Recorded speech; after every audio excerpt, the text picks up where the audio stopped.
Apakah menjadi seorang humas itu harus dari lulusan salah satu kayak program pendidikan tertentu atau bisa semua jurusan tuh jadi humas? Begini, sebenarnya ya kalau masalah pendidikan memang ya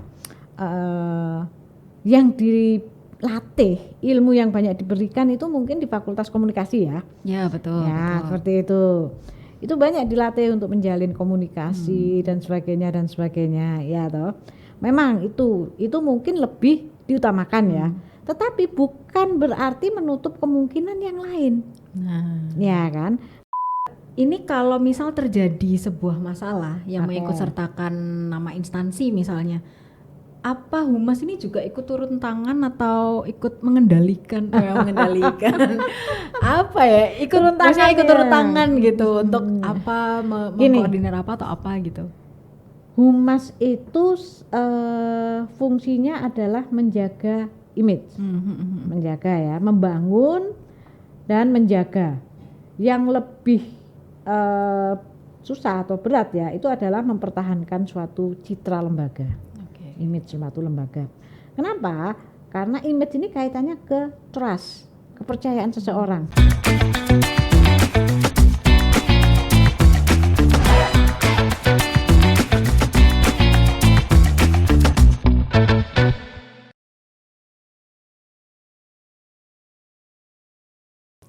Halo, selamat datang bersama saya Akira dalam podcast Cakap Sana Cakap Sini bersama Ibu Evi Retnowulan selaku dosen Fakultas Hukum sekaligus Kahumas Universitas Narutama yang hadir bersama saya hari ini.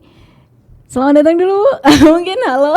Halo semuanya, selamat. Ini pagi Selamat pagi ya, selamat pagi menjelang siang, betul. Nah, Okay. karena di sini sudah ada Ibu Evi selaku dosen Fakultas Hukum sekaligus Kahumas Universitas Narutama. Hari ini Akira dan Bu Evi akan membahas mengenai salah satu profesi yang mungkin belum dipahami secara belum dipahami oleh masyarakat luas gitu. Apa sih tentang profesi ini itu seperti apa? Nah, hari ini Akira dan Bu Evi akan membahas mengenai tentang kehumasan. Jadi Bu Evi nanti akan menjelaskan mengenai kehumasan tuh lebih jauhnya tuh seperti apa sih Bu, pekerjaannya nanti kayak gimana, kemudian apa aja yang dikerjakan oleh humas gitu. Karena mungkin selama ini kalau di masyarakat tuh humas dikenalnya karena namanya humas, hubungan masyarakat, otomatis pekerjaannya meliputi tentang masyarakat. Jadi hubungan ya Bu Evi dengan masyarakat atau seperti apa. Nah, orang-orang kan taunya seperti itu. Nah, ini nanti Bu Evi akan menjelaskan seperti apa pekerjaan di bidang kehumasan itu. Begitu Bu Evi. Tapi mungkin lebih dulu saya mau tanya Bu Evi ini sudah menggeluti di bidang kehumasan itu kira-kira udah berapa lama sih Bu? Aduh, berapa lama ya? Ini nanti kalau saya buka kelihatan saya umurnya ya. Kelihatan senior Bu. Udah lama ya, udah 10 tahunan lebih ya. Udah 10 tahunan lebih. Jadi mungkin kalau generasi saya itu sudah ini ya, sudah ke bidang lain, ke divisi atau unit lain. Tapi Bu Evi masih setia. Berarti kayaknya kalau setia ini seru harusnya ya. Ya. Seru banget sebenarnya. Seru banget itu ya, betul. Oke. Nah Bu, mungkin pertanyaan pertama ini mengenai bidang pekerjaan kehumasan sendiri seperti yang sudah saya sebutkan di awal tadi mengenai apakah humas ini selalu berhubungan dengan masyarakat karena kan namanya hubungan masyarakat. Nah, gimana nih Bu? Yang jelas ya, humas itu jelas ya, masyarakat pasti ya, kita menjalin sebuah hubungan ya, hubungan dengan masyarakat. Nah, masyarakat ini kan luas. Iya betul. Ya, tahu masyarakat yang mana? Masyarakat yang kalau di dalam kehumasan, semua masyarakat kita harus bisa untuk menjalin suatu kekerabatan. Betul. Suatu hubungan, misal masyarakat membutuhkan informasi, ya kita berikan informasi tersebut. Cuman memang humas ini hubungan masyarakat itu bukan hanya masyarakat di luar tapi di dalam juga. Karena info yang nanti diperlukan, misal masyarakat sedang membutuhkan info A. Lah itu kan ada misal unit atau bidang divisi yang mengurusi tentang hal tersebut. Nah, apa? Saya menjalin hubungan dengan yang di dalam ini, saya bertanya, lalu saya bisa jelaskan. Nah kalau saya tidak mempunyai informasi dengan yang bagian dalam, ya bagaimana mungkin saya bisa memberikan penjelasan yang benar, akurat maupun lengkap sesuai dengan apa yang dikehendaki atau mau tahu yang mana, seperti itu. Seperti itu. Berarti humas ini ibaratnya media sekaligus jembatan ya Bu, Ya. antara instansi dan juga masyarakat. Humas dalam luar. Nah kita menjembatani. Oke. Kalau memang mereka mau diperlukan, ya kita jembatani untuk bertemu juga. Atau menanyakan, cuman memang humas ini juga nanti juga menjelaskan, nanti akan nanti misalnya Pak Bu nanti ada pertanyaan ini kira-kira gimana gini seperti itu. Nah dari sini mau bertemu langsung atau gimana, tetap kita jembatani seperti itu. Baik. Nah itu kan mungkin kalau humas secara umum ya Bu. Nah kalau Bu Evi ini kan humas kampus gitu kan. Nah ini tinggi. gimana sih Bu kalau misal di kampus itu ada bedanya nggak sih Bu, atau apa saja yang dikerjakan oleh humas terutama di kampus nih seperti Bu Evi saat ini?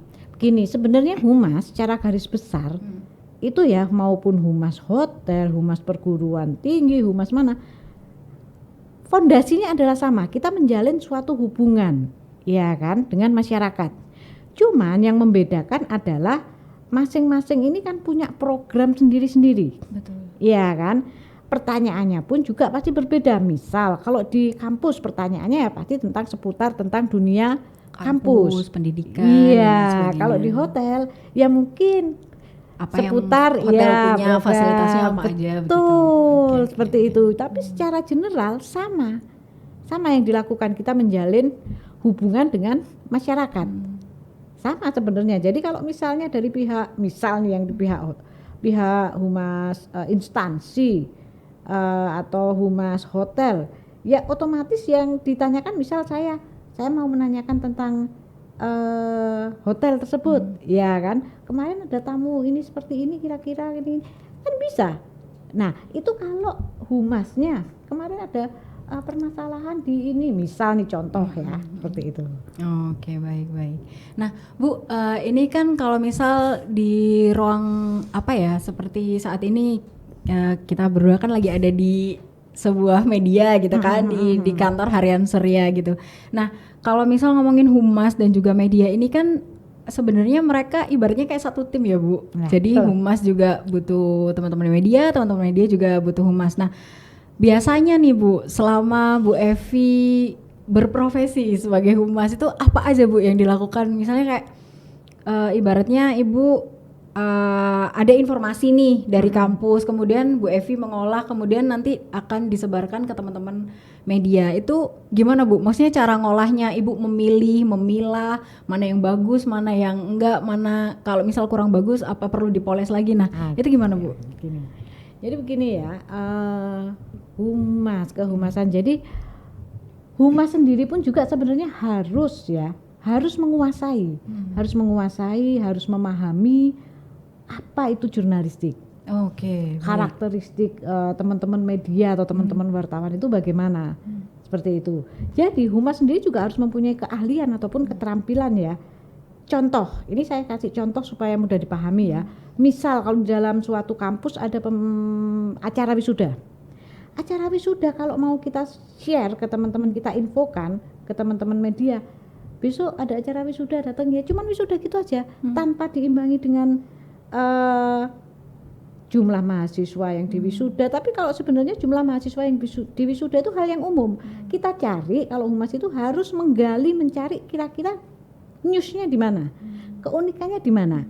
Contoh, misal penokohan, nanti misalnya ada tokoh, salah satu tokoh yang datang yang itu nanti misal teman-teman media lagi membutuhkan informasi seperti dari tokoh tersebut, atau mungkin ini bapak, anak dan ibu dan bapak wisuda bareng. Nah itu kan unik, menarik kan? Ya kan. Nah itu harus digali oleh humas. Humas harus menggali seperti itu dan nanti juga langsung menginformasikan kan ke teman-teman media ya. Jadi ke teman-teman media supaya ini loh, kalau kira-kira newsnya seperti ini gimana ya.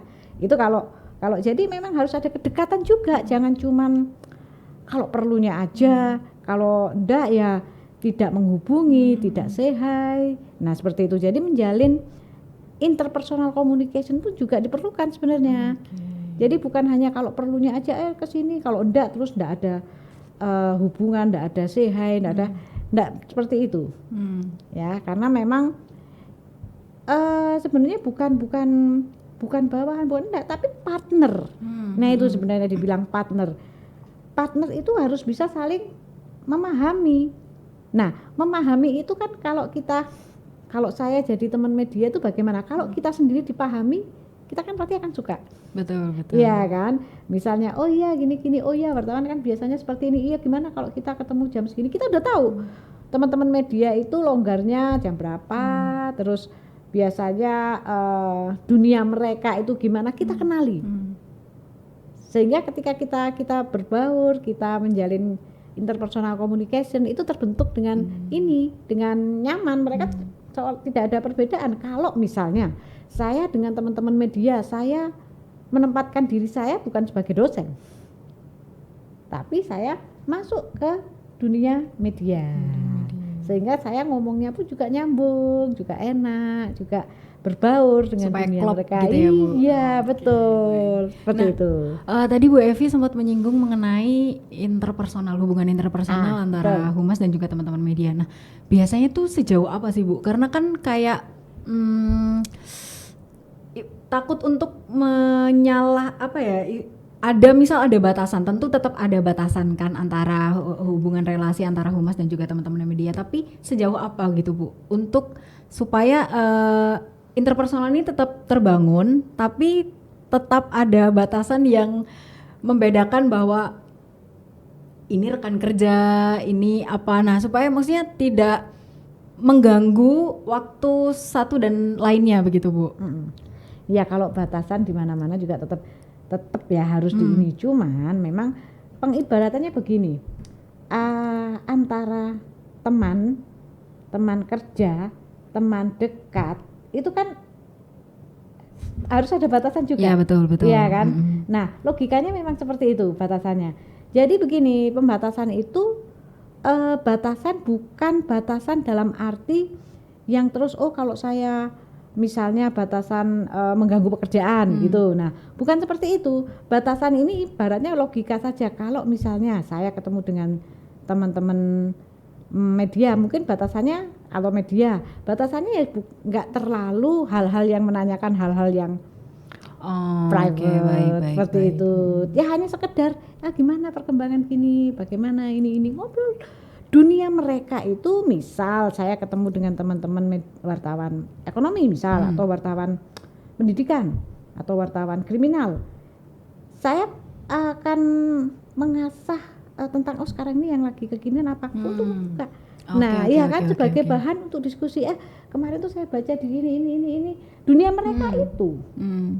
Ya kan, itu sebagai awal untuk membuka. Nah setelah itu mungkin bener nggak kemarin tuh baru ini, itu dari sini.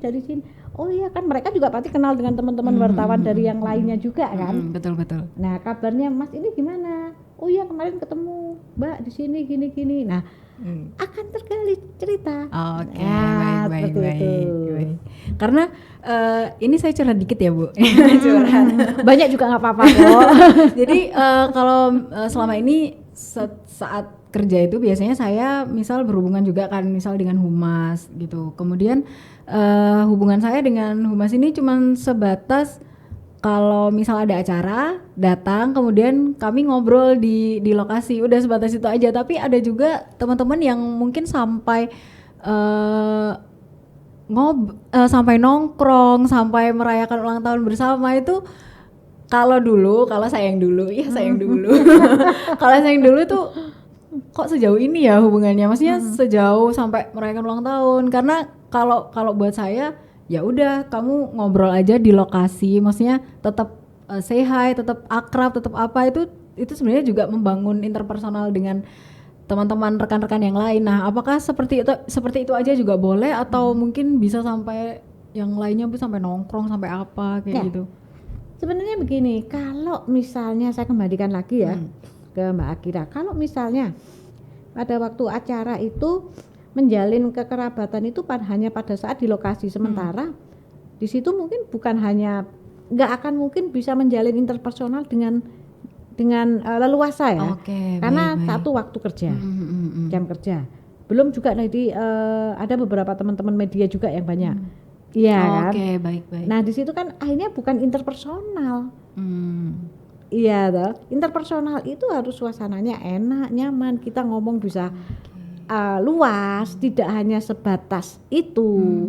Nah, dan itu juga kalau saya kembalikan, kalau Mbak Akira misalnya, kalau ini contoh umum aja lah, kalau kita dihubungi hanya pada saat kondisi-kondisi tertentu, kalau pas dibutuhkan saja, setelah itu kita nggak disapa, nggak di ini, udah, terus habis itu dibutuhkan lagi, ditelepon lagi, gitu ada perasaan ini enggak, oh kalau pas butuhnya tok aja ini, kalau enggak ya enggak ini. Nah, fungsinya, salah satu fungsi ya untuk interpersonal communication itu ada kedekatan. Kedekatan dalam arti bukan diartikan dalam arti negatif ya. Iya, betul. Kedekatan itu kita menghargai, kita peduli. Oh iya Mbak, kemarin dari sini, oh iya emang ada apa gini, cerita apa.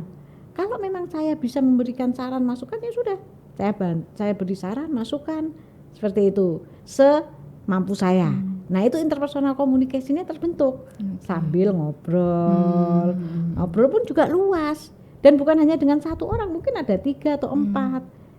Nah, jadi menjalin interpersonal itu bukan, saya menganggap teman kerja ya juga sekaligus teman untuk main dalam arti ya ujung-ujungnya kan kalau kita bekerja, main dunia mereka, misalnya dunia mereka jurnalistik, ya ujung-ujungnya ketika kita berbicara pun juga terkait dengan dunia mereka kan. Betul.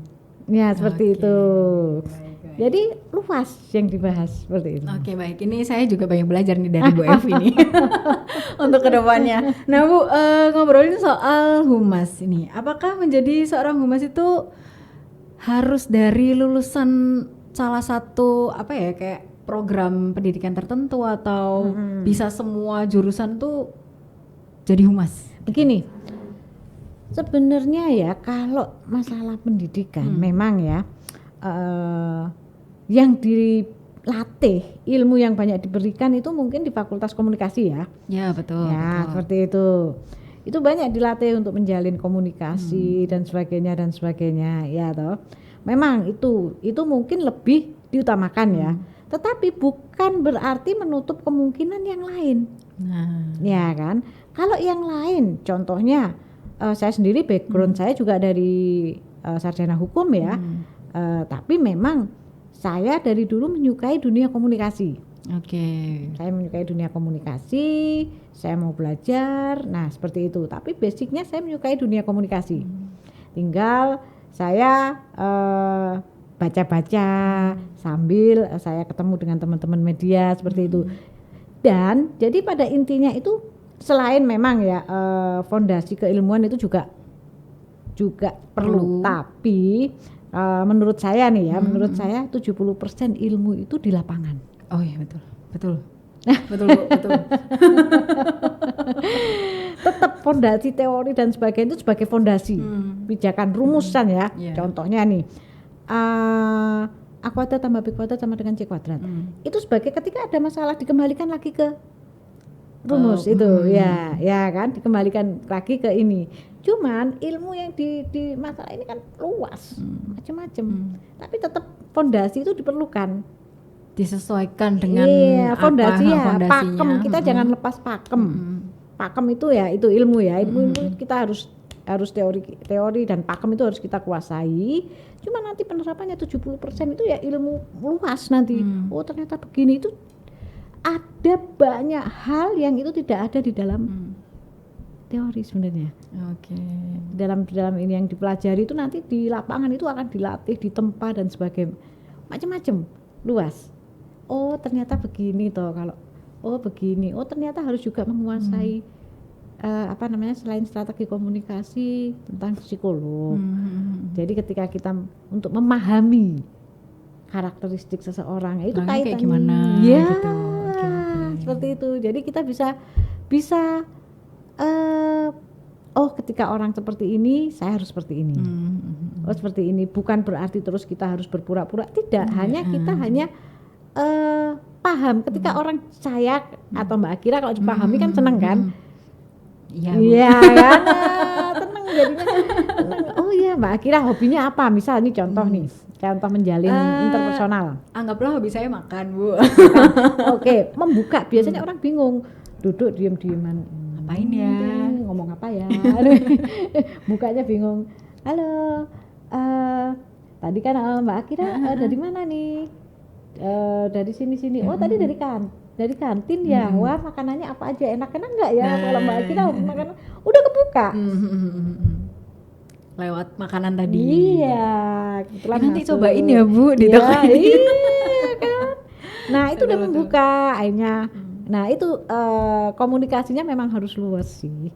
Nah itu memang waktu juga lapangan nanti yang akan jam terbang yang akan menempa. Oke, artinya apakah humas ini harus memiliki harus bisa apa ya? Cakap berbicara, Bu. Oh, apakah itu skill utama yang harus dimiliki oleh seorang humas atau ada skill-skill lain? Sebenarnya ada skill lain juga ya, selain kemampuan untuk menulis juga, ya kan. Jadi tapi kalau memang humas itu juga nanti harus menulis, harus ini sebenarnya kalau dilakukan sendirian juga waktu juga, ya kan. Jadi kemampuan komunikasi itu sangat penting. Namanya juga hubungan masyarakat. Humasnya mana itu? Tapi ketika ditanya, malu saya, masa gitu? Atau humas memberikan penjelasan? Oke, baik. Malu Mbak Akira jadi anggap jadi host. Ya, betul. Ya coba ceritakan, malu saya. Nggak usah jadi. ini hanya sekedar contoh ya. Jadi komunikasi penting. Sangat penting, jadi harus luas, harus peka, harus responsif, harus tanggap, harus ketika ditanya, tadi langsung paham, wawasan umum ditingkatkan. Karena kalau wawasan umum ini kita kurang, ketika diajak ngomong kok nggak nyambung. Lah kok gitu ya. Nah seperti itu, wawasan umum, rajin membaca. Lagi ini apa. Nah seperti itu, jadi menyenangkan kan ketika kita ngomong dengan orang yang wawasan umumnya ini, diajak ngomong ini nyambung, enak loh kan. Jadi daripada ketika kita ketemu dengan teman atau dengan menjalin suatu interpersonal communication, diajak ngomong ini nggak nyambung, ini bingung. Terus mau ngomongin apa? Ini nggak nyambung, itu nggak nyambung. Strategi komunikasi memang diperlukan ya untuk membuka suatu komunikasi. Seperti itu. Oke, baik. Nah, Bu, ini saya balik lagi mengenai kehumasan profesi yang saat ini sedang digeluti oleh Bu Evi. Bu Evi kan saat ini menjadi humas di universitas, ya Bu. Nah, ini kalau misal terjadi sebuah masalah yang mengikut sertakan nama instansi misalnya, apa humas ini juga ikut turun tangan atau ikut mengendalikan apa ya, ikut turun tangan gitu untuk apa mengkoordinir apa atau apa gitu. Humas itu fungsinya adalah menjaga image, menjaga ya, membangun dan menjaga. Yang lebih susah atau berat ya itu adalah mempertahankan suatu citra lembaga, image suatu lembaga. Kenapa? Karena image ini kaitannya ke trust, kepercayaan seseorang. Contoh, misalnya Mbak Akira anggap saja punya penulis favorit atau teman yang itu sudah trust, sudah di trust ya, udah percaya. Itu lebih mudah Mbak Akira diyakinkan orang kalau sudah ada trust. Itu produk bukunya bagus loh. Oh ya saya tahu. Karena udah kebentuk, trustnya udah kebentuk. Beda kalau trust atau image itu belum kebentuk, ya kan? Kalau image belum kebentuk, trust belum kebentuk, siapa dia ya? Terus gimana? Nah itu kan ibaratnya portofolio juga. Trust membangun suatu kepercayaan.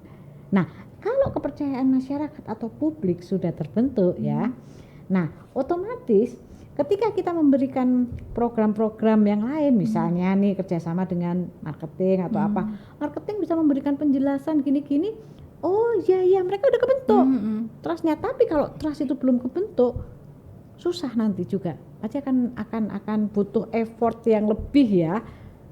Emang bener tah? Yakin tah? Nah, trust itu penting banget. Trust ini nanti akan mendukung program-program yang lain untuk membentuk, misalnya menjalin kerjasama, ya kan? Mahasiswa mau juga mendaftar, terus instansi yang mau melakukan kerjasama itu kan harus ada trust. Iya betul. Kalau trustnya belum ada kan susah. Nah, itulah salah satu fungsi humas. Image suatu menjaga citra ya, membangun dan menjaga citra supaya apa? Trust itu juga harus dijaga. Iya kan? Seperti itu. Oke. Nah, ini saya mau balik lagi nih ke pengalaman Bu Evi, karena tadi Bu Evi di awal sudah bilang bahwa sudah menjadi humas 10 tahun lebih gitu. Nah, selama 10 tahun lebih ini pengalaman apa aja Bu yang udah didapat oleh Bu Evi? Baik suka maupun duka ya Bu. Udah cerita aja Bu, nggak apa-apa Bu. Pengalaman semuanya. Banyak sekali Mungkin pengalaman. yang diingat oleh Bu Evi sih.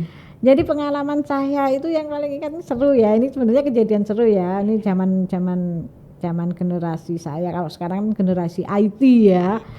Generasi Z ya mungkin ya, kalau saya ke zaman dulu. Jadi saya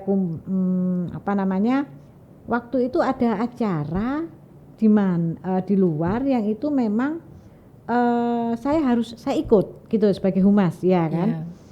Nah, saya mungkin seharusnya saya bisa berangkat dengan kendaraan kampus atau bareng-bareng ini, tapi saya berbaur dengan saya waktu itu boncengan dengan wartawan. Dengan teman-teman wartawan. Begitu masuk, ini dari mana? Oh ya, saya dari ini, saya ikut dianggap di ini wartawan. Iya, seperti itu. Itulah saya menyukai, saya senang berbaur dengan mereka, karena kalau saya nanti dengan ini saya susah nanti untuk menjaga suatu menjalin suatu, apalagi kalau duduk di depan, waduh udah saya nggak bisa kemana-mana nanti. Iya kan? Betul. Nah, kalau teman-teman media kan bisa mobile ya Bu. Saya berbaur dengan mereka, dan saya menganggap ya mungkin karena saya dekat dengan semua ya, jadi saya menganggap mereka teman juga. Jadi saya merasa bukan ya selain teman kerja, tapi saya menganggap mereka teman. Jadi ngobrolnya pun juga, Mbak udah lama, iya kemarin kesini, habis ini nanti mau kemana? Oh iya, aku nonton sekalian ya gini. Nah seperti itu. itu udah itu menarik sebenarnya. Menarik bagi saya, itu pengalaman yang saya harusnya ini, tapi saya berbaur. Saya gabung karena menyenangkan, dengan sebenarnya dunia mereka itu menyenangkan loh, dunia teman-teman media itu menyenangkan. Karena gudangnya informasi kan? Gudangnya informasi. Betul. Seperti itu. Baik. Nah, Bu mungkin ini terakhir karena waktunya sudah menunjukkan hampir. Kok sebentar, kan masih 2 jam lagi kan ya? 2 jam lagi kita ngobrolin apa ya Bu? Banyak. Atau nanti saya tanya-tanya kan ya itu. Nah Bu, mungkin terakhir untuk teman-teman yang ingin mengetahui lebih dalam mengenai humas, atau mungkin Ibu bisa kasih tips and trick buat teman-teman baru yang saat ini mungkin baru menduduki atau menjalani profesi sebagai humas itu seperti apa Bu? Baik, begini, sebenarnya strateginya itu ya, strategi atau trik ya, tips and trick itu, satu, harus open. Komunikasi itu harus humble juga ya. Terus harus tanya juga. Jalinan, jadi wawasan harus dekat dengan semuanya. Meskipun dekatnya bukan saya harus dekat secara enggak, paling enggak dekat dengan berbagai divisi. Di luar pun juga bisa dekat juga, dan harus luas, fleksibel itu bisa langsung adaptasi ya, dimanapun dia berada dia bisa cepat beradaptasi, harus cepat nyambung, menulis pun juga paling enggak juga dikuasai. Tapi dan juga humas ini fondasinya adalah kita memberikan pelayanan informasi. Jadi ketika ada orang yang datang dia misalnya bingung, ya jangan didiemin. Umumnya rata-rata humas itu enggak kurang responsif. Iya kan? Langsung saja, iya ada ini nih, langsung disapa ketika ada dari berbagai ini ruangan office, ada kan berbagai divisi. Kita harus dengan semuanya ini harus dekat. Kalau perlu kan ya ini salah satu positif plus minusnya ya telepon gimana itu bagus ya untuk efisiensi kadang ya dan efektivitas. Tetapi terkadang kita harus datang ke ruangan. Iya, harus ketemu iya. gitu ya. Oke. Itu beda rasanya dengan ketika cuma sekedar enggak ada suaranya, enggak ada kedekatannya itu enggak ada. Enggak ada gestur, enggak bisa lihat mimik mukanya. Okay. Terus juga jangan ini ya, bukan berarti pemalu ndak ini itu, tapi harus harus percaya diri, berani untuk menyampaikan pendapat, tetapi disertai dengan wawasan dan ilmu. Dan yang penting jangan terus coba ke sana, aduh saya belum pernah ketemu, saya malu, nanti tuh saya ngapain. Humas itu kan harus dia harus cepet loh, dia harus dia dimanapun saya selama jadi humas, saya itu selalu kalau ada nanti kesini iya sambil saya ingat waktu itu dulu zaman saya ya, saya tuh pulang malam terus karena saya mau menggali tentang jurnalistik. Jadi saya berbaur zaman saya dengan nongkrong ya dengan teman-teman media itu ya teman-teman itu mengajari nanti buat rilis tuh begini Mbak, nanti begini seperti itu. Tuker informasinya berarti nggak cuma informasi apa-apa ya Bu, ini kayak nulis itu juga termasuk bertukar informasi dengan teman-teman media. Zaman saya dulu kan bukan basicnya dari komunikasi ya, jadi saya harus banyak belajar lah. Saya belajarnya selain dari buku, saya juga langsung terjun ya di lapangan seperti itu. Dan tanamkan bahwa kita itu memberikan layanan informasi. Jadi kalau ada orang yang nggak tahu langsung responsif, langsung tanggap, langsung misalnya ada teman yang butuh informasi, saya ya 24 jam ya. Kalau misalnya dihubungin saya tuh karena udah terbiasa ya. Jadi ketika ini langsung saya respon, langsung saya jawab. Itu udah mendarah daging ya, udah ini. Sampai saya begitu ketika saya di jalan nyetir pun juga saya kadang berhenti sebentar saya ini untuk membalas atau mungkin saya dengan voice ya nanti saya hubungi, minimal saya berusaha untuk ini, tapi ya tetap harus aman ya jadinya ya. Jadi tetap saya harus responsif, itu udah mendarah daging. Karena kita contoh ini teman media nih yang dulu ini juga butuhnya kapan mau wawancara dengan ini sekarang, oke sebentar, udah saya karena saya harus tanggap. Saya hubungin begini tentang ini gini. Oke, seret. Nah, saat itu kalau tidak bisa punya skill itu malam. Kalau nggak punya kedekatan kan juga nggak bisa ya Bu ya. Kedekatan dan humas itu jangan kalau di dalam instansi ini jangan harus kesini, harus misalnya mau ini harus hubungin. Kadang kita harus gerak cepat. Kalau di dalam sistem itu juga harus memberikan keleluasaan dan kecepatan dengan ini. Karena kalau nggak gitu, misal wartawan atau teman media telepon mau wawancara dengan ini, kalau itu saya harus menghubungi ini dulu, kelamaan karena mereka butuhnya cepat dan saat itu harus dimuat untuk besok. Iya kan, kalau saya harus melewati prosedurnya, harus prosedur A, B, C, lama dan itu malam saya dihubunginya. Itu ketika telepon saja, gini, sudah saya langsung karena bisa langsung kan, seperti itu. Harus diberi keleluasaan seperti itu karena informasinya itu informasi itu kan cepat sekali loh. Bahkan perubahan itu kan cepat. Iya kan, yang tidak berubah itu apa? Ya perubahan itu sendiri. Cepet loh informasi itu. Iya betul. Iya kan, kita harus cepet, harus langsung responsif. Dan ilmu tentang psikologi juga kita harus. Caranya untuk pengendalian konflik itu bagaimana? Mengendalikan konflik. Oh, cara untuk meredam itu bagaimana? Itu ada strategi-strateginya sendiri sebenarnya. Oke, Gitu. baik. Itu udah cukup banyak ya buat teman-teman. Buat teman-teman baru yang baru menggeluti profesi sebagai humas, itu mungkin tadi kisi-kisi yang perlu dicatat dari Bu Evi. nanti harus segera diterapkan ya, Bu. Karena cepat. Ilmu tanpa diterapkan juga Iya. nanti juga nggak akan bisa maksimal untuk mengetahui atau memahaminya seperti itu. Baik, terima kasih Bu Evi, terima kasih teman-teman yang sudah menonton podcast bersama Bu Evi selaku dosen Fakultas Hukum sekaligus Kahumas Universitas Naruto Tama. Sampai jumpa di podcast selanjutnya.